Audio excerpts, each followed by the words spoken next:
ನೋಡಿ, ಬೇಸಿಗೆ ಹತ್ರ ಬಂತು, ಪ್ರಾಣಿಗಳಿಗೆ ನೀರಿನ ಅಭಾವ ಇದೆ. ಸೊ ಆಲ್ಮೋಸ್ಟ್ ಎಲ್ಲ ಜಿಂಕೆಗಳು ಈ ವಲಯದಲ್ಲಿ ವಾಸವಾಗಿರ್ತವೆ.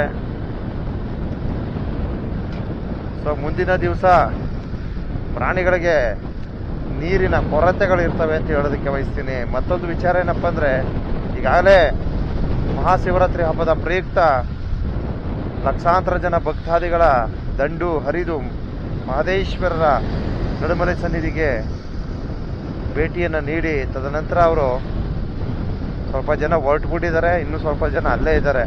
ಸೊ ನಾಳೆ ಅಮಾವಾಸ್ಯೆ.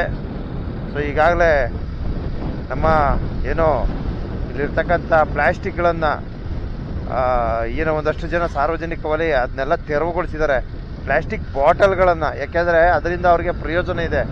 ಸೊ ಅದರಿಂದ ಅದನ್ನೆಲ್ಲ ತೆರವುಗೊಳಿಸಿದ್ದಾರೆ. ಇನ್ನು ಉಳಿದಂತಹ ಕವರ್ಗಳು ಹಂಗಂಗೆ ಬಿದ್ದಿದೆ. ಸೊ ತಾವು ವೀಕ್ಷಣೆ ಮಾಡಿ, ಎಲ್ಲ ಹಂಗೆ ಬಿದ್ದಿದೆ. ಹಾಗೆ ವಿಶೇಷವಾಗಿ ಕೆರ ಅಂತ ಕರಿತೀವಿ ನಮ್ಮ ಭಾಷೆಯಲ್ಲಿ. ಕೆರಗಳು ನೋಡಿ, ಇಲ್ಲಿಂದನೂ ಇದೆ ನೋಡ್ರಿ, ಇಲ್ಲಿಂದ ತೋರಿಸ್ತೀನಿ ನೋಡ್ರಿ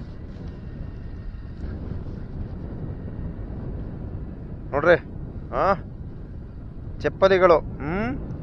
ಪಾದಯಾತ್ರೆಯ ಭಕ್ತಾದಿಗಳು ಬಿಟ್ಟಿರ್ತಕ್ಕಂಥ ಚಪ್ಪಲಿಗಳ ರಾಶಿ ಇಲ್ಲಿ ತುಂಬಿದೆ. ಆಲ್ಮೋಸ್ಟ್ ತಾವು ವೀಕ್ಷಣೆ ಮಾಡಿ, ಇವರು ನಿಜವಾದ ಪರಿಸರ ಪ್ರೇಮಿಗಳಂದ್ರೆ ಇವರು. ಪ್ಲಾಸ್ಟಿಕ್ಗಳನ್ನೆಲ್ಲ ತೆರವುಗೊಳಿಸ್ತಾ ಇದ್ದಾರೆ ನೋಡಿ.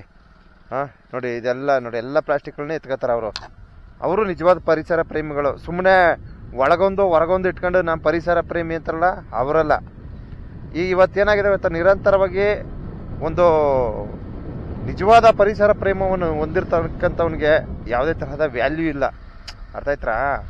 ಅವನು ಡಬಲ್ ಗೇಮ್ಗಳಾಡಿದ್ರೆ ಮಾತ್ರ. ಒಬ್ಬರಿದ್ದಾರೆ, ನಾನು ನೋಡಿದ ಮಟ್ಟಿಗೆ ನಿಜವಾದ ಒಂದು ಪರಿಸರದ ಮೇಲೆ ಕಾಳಜಿಯನ್ನು ವಹಿಸಿ, ಪಾಪ ಅವರು ಎಲ್ಲ ತರಹದ ಒಂದು ಕಾಳಜಿಯನ್ನು ವಹಿಸಿ ಮುಂದಾಳತ್ವ ವಹಿಸ್ಕೊತಾರೆ. ಆದರೆ ಅವ್ರಿಗೆ ಏನೋ ಸಂಬಂಧಪಟ್ಟಂತಹ ಇಲಾಖೆ ವತಿಯಿಂದ ಯಾವುದೇ ತರಹದ ಗೌರವಗಳನ್ನು ನೀಡೋದಿಲ್ಲ. ಅದು ಒಂದು ಅಸಮಾಧಾನ ಅಂತ ಹೇಳೋದಕ್ಕೆ ಬಯಸ್ತೀನಿ. ವಿಶೇಷ ಏನಪ್ಪ ಅಂದರೆ, ಇವತ್ತು ತಾಳುಬೆಟ್ಟದ ಏನು ಪಾದಯಾತ್ರೆ ಭಕ್ತಾದಿಗಳು ಬಿಟ್ಟಿರ್ತಕ್ಕಂಥ ಎಲ್ಲ ಕಸದ ಏನು ಈ ವಾತಾವರಣವನ್ನು ಸ್ವಚ್ಛಗೊಳಿಸ್ತಕ್ಕಂಥ ಕಾರ್ಯಕ್ರಮವನ್ನು ನಮ್ಮ ಪೌರ ಕಾರ್ಮಿಕರು, ಮಲೆ ಮಹದೇಶ್ವರ ಬೆಟ್ಟ ಅಭಿವೃದ್ಧಿ ಪ್ರಾಧಿಕಾರ ಇಲಾಖೆಯ ಪೌರ ಕಾರ್ಮಿಕರು ಮಾಡ್ತಾಯಿದ್ದಾರೆ. ಬಂಧುಗಳೇ, ನಿನ್ನೆ ಮೊನ್ನೆಯಿಂದ ಇಲ್ಲಿ ಏನೋ ಚಪ್ಪಲಿಗಳ ರಾಶಿ ಹಿಂಡು ಬಿದ್ದಿತ್ತು. ಸೊ ಇವತ್ತು ತಾವು ವೀಕ್ಷಣೆ ಮಾಡ್ಬೋದು, ನಮ್ಮ ಮಲೆ ಮಹದೇಶ್ವರ ಬೆಟ್ಟ ಅಭಿವೃದ್ಧಿ ಪ್ರಾಧಿಕಾರ ಇಲಾಖೆಯ ಪೌರ ಕಾರ್ಮಿಕರು ನಿಮ್ಮ ಚಪ್ಪಲಿಗಳನ್ನೆಲ್ಲ ತೆರವುಗೊಳಿಸ್ತಾ ಇದ್ದಾರೆ. ನೋಡಿ ಬಂಧುಗಳೇ, ನೋಡಿ ಪಾಪ ಸುಸ್ತಾಗ್ಬಿಟ್ರೆ. ಒಂಚೂರು ಬೆಟ್ಟಕ್ಕೆ ಹೋಯ್ತು ಬರಮ್ಮ ಅಂತ. ಇದು ಮಾಡ್ಬಿಟ್ಟು ಹೋಗ್ತೀನಿ.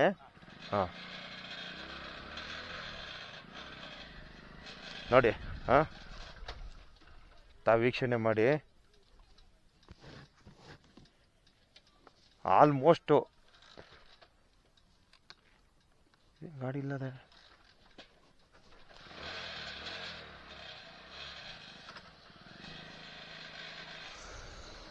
ಎಲ್ಲ ಚಪ್ಪಲಿಗಳು ನೋಡಿ ಈ ರೀತಿ ಬಿದ್ದಿದೆ. ಸೊ ಇದನ್ನು ಆಲ್ಮೋಸ್ಟ್ ಎಲ್ಲವನ್ನ ಆ ಲೈನ್ ಎಲ್ಲ ತೆರವುಗೊಳಿಸಿದ್ದಾರೆ ಪಾಪ ನಮ್ಮ ಪೌರ ಕಾರ್ಮಿಕರು. ತಾವು ವೀಕ್ಷಣೆ ಮಾಡಿ. ಅರ್ಧಕ್ಕೆ ಆಲ್ಮೋಸ್ಟ್ ಅದರ ಸ್ವಲ್ಪ ವಿಶ್ರಾಂತಿ ಪಡಿತಾ ಇದ್ದಾರೆ. ಸೊ ನೀವು ಏನು ಈ ಥರ ತಮ್ಮ ಒಂದು ಪಾದರಕ್ಷೆನ ಈ ಥರ ಬಿಟ್ಟೋಗಿದ್ದೀರ, ಸೊ ಅದನ್ನೆಲ್ಲ ಪಾಪ ಅವ್ರ ಕೈ ಹಾಕಿ ತೆಗಿತಾರೆ. ಯಾಕಂದ್ರೆ ಅರ್ಥ ಮಾಡ್ಕೊಳ್ಳಿ, ಎಷ್ಟು ಸಲ ನಾನು ಅರಿವು ಮೂಡಿಸಿದ್ದೀನಿ ಅಂದರೆ, ಆದ್ರೂ ಒಟ್ಟು ನಾನು ಗಮನಿಸಿದಾಗ 2 ವರ್ಷದಲ್ಲಿ ಸ್ವಲ್ಪ ಕಡಿಮೆ ಆಗಿದೆ. ಸೊ ಆದ್ರೂ ಇನ್ನೂ ರೀಚ್ ಆಗಬೇಕು ವಿಚಾರಗಳು. ನಾವು ಹೋದ ಸಲ ಗಮನಿಸ್ಕೊಂಡ್ರೆ ತುಂಬಾ ಇತ್ತು, ಲಾರಿಗಟ್ಟಲೆ ಇತ್ತು ಚಪ್ಪಲಿಗಳು. ಆದರೆ ಈ ಸಲ ಸ್ವಲ್ಪ ಕಡಿಮೆ ಆಗಿದೆ ಅಂತ ಹೇಳೋದಕ್ಕೆ ಬಯಸ್ತೀರಿ. ನೋಡ್ರಿ, ಇವತ್ತು ಅಮಾವಾಸ್ಯೆ, ಮಹಾಶಿವರಾತ್ರಿ, ಜನ ತುಂಬ ಕಡಿಮೆನೇ ಇದ್ದಾರೆ. ನಿಜಕ್ಕೂ ಆಶ್ಚರ್ಯ ಆಗ್ತಾ ಇದೆ, ಏನು ಜನನೇ ಇಲ್ವಲ್ಲಪ್ಪ ಅನಿಸ್ತದೆ ನನಗೆ. ಯಾಕೋ ತುಂಬ ಕಡಿಮೆ ಇದ್ದಾರೆ. ಸೊ ಪಾದಯಾತ್ರೆ ದಿವಸ ಏನೋ ಸಿಕ್ಕಾಪಟ್ಟೆ ರಸ್ ಇತ್ತು, ಅದನ್ನು ಹೊರತುಪಡಿಸಿದ್ರೆ ಇವತ್ತೇನು ಅಂಥ ರಸ್ ಏನೂ ಇಲ್ಲ. ಸೊ ತುಂಬ ಕಡಿಮೆ ಇದ್ದಾರೆ ಅಂತ ಹೇಳೋದಕ್ಕೆ ಬಯಸ್ತೀನಿ.